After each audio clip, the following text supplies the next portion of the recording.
Hi, my name is Dr. Ray Pastor, and today I'm going to talk about creating a syllabus.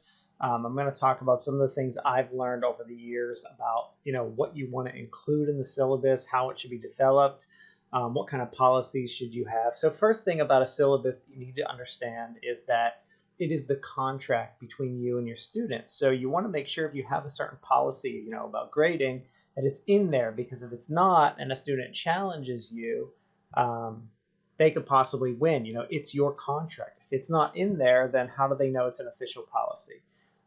Okay, so we're going to go through and I'm going to show you a sample syllabus that I've recently developed for a course. So let me get into my file here and you can see okay, so the first thing that we have here is obviously I have my course title, how many credits the course is, what university it's being taught at, and then I have my university's logo, just some general information. And then I go into my contact information. I have obviously my name, my office hours. I have my email and Skype. I have this blank intentionally here just so it's not in the video. If you really want my email, you can look it up, but I don't need to have it blasted on the video. But I always also have my Skype information as well, so students can call me that way. If you want to have your cell phone or phone number, this is where you will put it. Then I have my course description, which is simply, from usually your catalog of your university or school or whatever, describing what the course is about.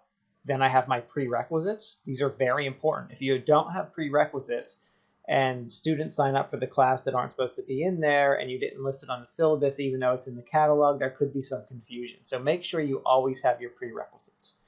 Then I have my course objectives. So for all of my course objectives, I also have how that objective is going to be assessed. I don't go into detail here about how it's assessed, but I tell them what project it's going to be assessed on. So all my objectives are written like an objective. They have an action verb, like they're going to use this. They're going to explain this, demonstrate. So I tell them what they're really going to be able to do by the end of the class. If for some reason you have an objective that is not being assessed, you might have to say, okay, I need to assess this, or I need to drop that objective. And vice versa. If you have any assessments that aren't fulfilling one of the objectives, you should ask yourself why you're using that assessment. But it's good for the students to see why, what they're doing and how it's going to be assessed. Course website, what are you using for this course? I'm using Canvas, or are you using a learning management system? Have you developed your own website? I also tell them how their assignments are going to be submitted, even though this is all made very clear in directions for the course. I have it listed here as well. I have, is there a textbook? I just have a little note, selected handouts will be distributed throughout the semester, because there is no textbook in this class. Any required supplies, I tell them what is required. I also usually try to give them a link here. I have a link for Dropbox because I want them to save their files there, not try to keep them on their computer.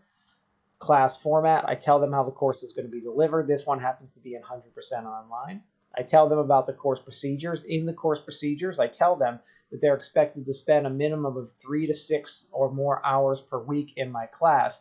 I tell them this so if they come to me and they haven't really done a lot of work and say the course is too hard, I can say, well, in the beginning of the semester, you did agree that you were going to spend this amount of time in the class per week. Class assignments, I purposely do not have a description of my assignments or the course schedule in my syllabus. I keep those in 3, so it's all 3 separate documents: syllabus, schedule, assignments.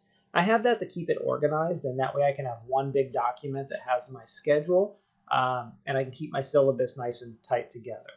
Then I have what the assignments are called and the amount of points that they are. But I have, as I said, I have further descriptions of these in the assignments, where I have a rubric and the assignment in a different document.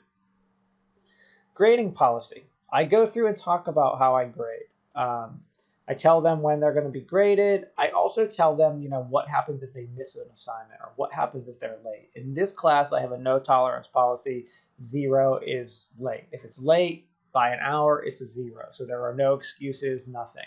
I also tell them that if they do get 2 zeros, it deducts them a letter grade. If they get 3 zeros, they fail the course. Because sometimes what happens is sometimes a student will see like, oh, our homework assignments are only worth 2 points each. That's 2 percentage points. If I miss 3 of them, that's only, and I get A's on everything else, I can still get an A in the course. So, I've kind of tried to go by that and say, well, yeah, that's fine, but if you do miss assignments, it is a significant impact to your grade, so don't miss them. Then I have, how grades are assigned. This is dictated by my university. I haven't selected this. There's no exam, but I list that in the class. Then I talk about participation and attendance. So since this is an online class, I do require a little bit of participation. And I tell them if they don't participate in the class, it's like not showing up to class. So they can only not participate so many times before it starts deducting them letter grades. If they don't show up for so many units within the course or so much time, they do fail the course. But you have to make that very clear in your syllabus.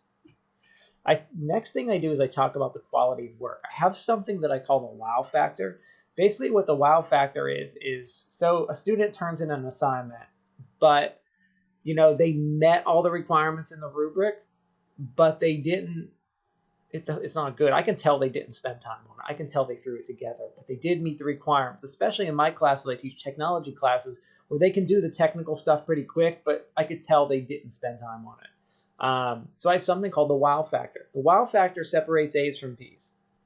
If you turn in something, you did a good job, you met those minimum requirements, but I can tell you didn't spend time on it. And you can literally tell in 1 second, once you've taught a class several times, you can tell right away if a student has spent time or not. That doesn't mean that a student who's spending a lot of time has great work, because that's not always the case, but you can tell when they did spend time.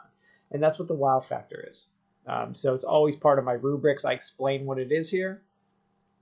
Then I have some university policies like academic honesty and integrity. These are all taken from my faculty handbook, so they know what it is. They know what happens if they're caught cheating. Students caught cheating will automatically fail the course. I have a link to our honor code. I tell them to look up the disability access statement, just so they know. Then I talk about backup and saving files. I cannot accept the excuse that it didn't save. You should create a file and save it right away. And I have them all saved to Dropbox, OneDrive, Box, whatever it is. So it's on their computer, it's in Dropbox, it's in multiple places. Contacting me. I tell my students, if you want to contact me, I didn't put my email address here, but I have it. I say contact me at my university email, title, subject, the email. The subject should be the name of the class. If you do not follow these directions, I cannot guarantee that I will respond back to you right away. The reason why, you get 100-some emails a day. You get behind an email. It's very common, especially in a lot of faculty. Get behind hundreds of them, get behind a week. They're a week behind their emails. So if they want to contact me, they need to title, the subject should be class and what class it is. If they say that, if they do that, I will contact them right away. And I'm pretty good about it anyway, because sometimes they don't. And sure, I still contact them right away. But if they want to complain about me not contacting them and I look through and I see they sent me emails, but they didn't follow my directions, then the responsibility starts to fall on them because I was 3 days behind, so it took me 3 days to respond. Whereas if they would have done it correctly, I would have responded right away. And I also tell them, hey, if I don't respond to your email within 24 hours, please send another one. Because as a student, it means I didn't get it. Or I was doing something, clicked it, it's showing red, and I didn't mean to. Something like that. Please send it to me again. I always respond to student emails really quick. And I also do this, one of the reasons I really list my email address here, tell them they have to contact me at it.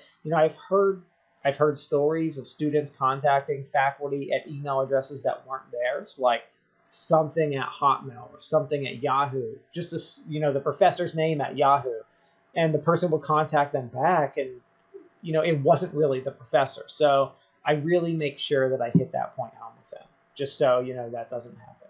And I tell them to contact me by email. It's much quicker than phone. I do give them my Skype information. They can always check in with me on Skype. Office hours, I tell them to meet up with me. I'm teaching graduate students in this course, so office hours are a little different than with my undergrads, which I have more scheduled time, and I know they can actually come see me in the day. But my graduate students definitely cannot do that. They're all working, have families and everything. If they need to meet, it's usually virtual, and it has to be an appointment for both of us. And then I talk about when I give them, feedback, that if they would like more feedback than what I give, to please come meet with me. Don't, wait till the end of the semester and say, I didn't get the feedback I wanted. Come tell me right away what you want. You've agreed to this. It's in the syllabus. If you want more feedback, let's set up a time to meet and go through your assignments. And these are the things that I include in my syllabus. Hopefully you've learned, one or two things that you think would be beneficial for you to include in your syllabi. Thank you.